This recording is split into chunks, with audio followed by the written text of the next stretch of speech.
श्रीमत्पयोनिधिनिकेतनचक्रपाणे भोगीन्द्रभोगमणिरञ्जितपुण्यमूर्ते योगीश शाश्वतशरण्यभवाब्धिपोत लक्ष्मी नृसिंह मम देहि करावलम्बम्। ब्रह्मेन्द्र रुद्र मरुदर्क किरीटकोटि संघट्टिताङ्घ्रिकमलामलकान्तिकान्त लक्ष्मी लसत्कुच सरोरुहराजहंस लक्ष्मी नृसिंह मम देहि करावलम्बम्। संसार घोर गहने चरतो मुरारे मारोग्रभीकर मृग प्रवरार्दितस्य आर्तस्य मत्सर निदाघ निपीडितस्य लक्ष्मी नृसिंह मम देहि करावलम्बम्।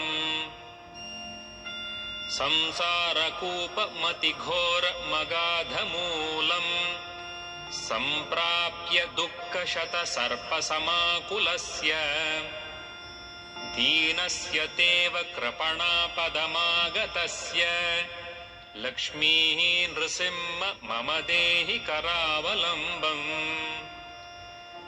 संसारसागर विशाल कराल काल नक्रग्रह ग्रसन निग्रह विग्रहस्य व्यग्रस्य राग रसनोर्मिनिपीडितस्य लक्ष्मी नृसिंह मम देहि करावलम्बम्।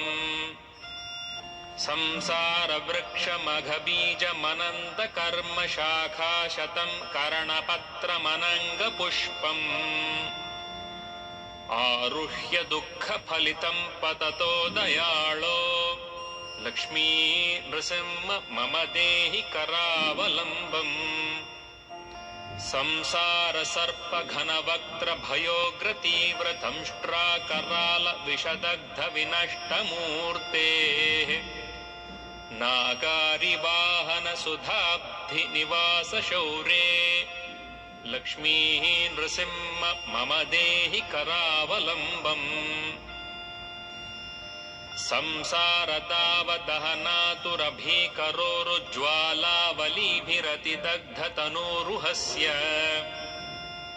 त्वत्पादपद्मसरसी शरणागतस्य लक्ष्मी नृसिंह मम देहि करावलम्बम्। संसारजालपतितस्य जगन्निवास सर्वेन्द्रियार्थ बडिशार्थ झषोपमस्य प्रोत्खण्डित प्रचुर तालुकमस्तकस्य लक्ष्मी नृसिंह मम देहि करावलम्बम्।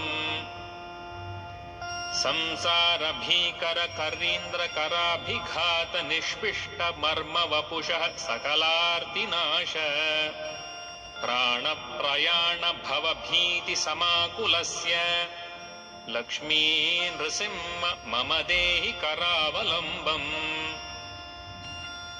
अन्धस्य मे हृतविवेक महाधनस्य चोरैः प्रभो बलिभिरीन्द्रियनामधेयैः मोहान्धकूपकुहरे विनिपातितस्य लक्ष्मी नृसिंह मम देहि करावलम्बम्।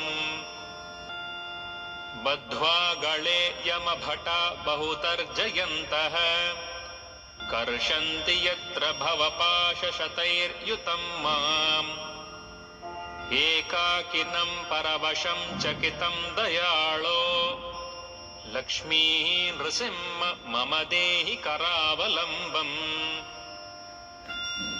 लक्ष्मीपते कमलनाभ सुरेश विष्णो वैकुण्ठ कृष्ण मधुसूदन पुष्कराक्ष ब्रह्मण्य केशव जनार्दन वासुदेव लक्ष्मी नृसिंह मम देहि करावलम्बम्। एकेन चक्रमपरेण करेण शङ्खमन्येन सिन्धुतनयामवलम्ब्य तिष्ठन् वामेतरेण वरदाभयपद्मचिह्नम् लक्ष्मी नृसिंह मम देहि करावलम्बम् संसारसागरनिमज्जनमुह्यमानम् दीनं विलोकय विभो करुणानिधे माम् प्रह्लादखेदपरिहार परावतार लक्ष्मी नृसिंह मम देहि करावलम्बम् प्रह्लाद नारद पराशर पुण्डरीक व्यासादि भागवत पुङ्गव हृन्निवास भक्तानुरक्त परिपालन पारिजात लक्ष्मी नृसिंह मम देहि करावलम्बम् लक्ष्मी नृसिंह चरणाब्ज मधुव्रतेन स्तोत्रं कृतं शुभकरं भुवि शङ्करेण ये तत्पठन्ति मनुजा हरिभक्तियुक्ताः ते यान्ति तत्पदसरोजमखण्डरूपम्।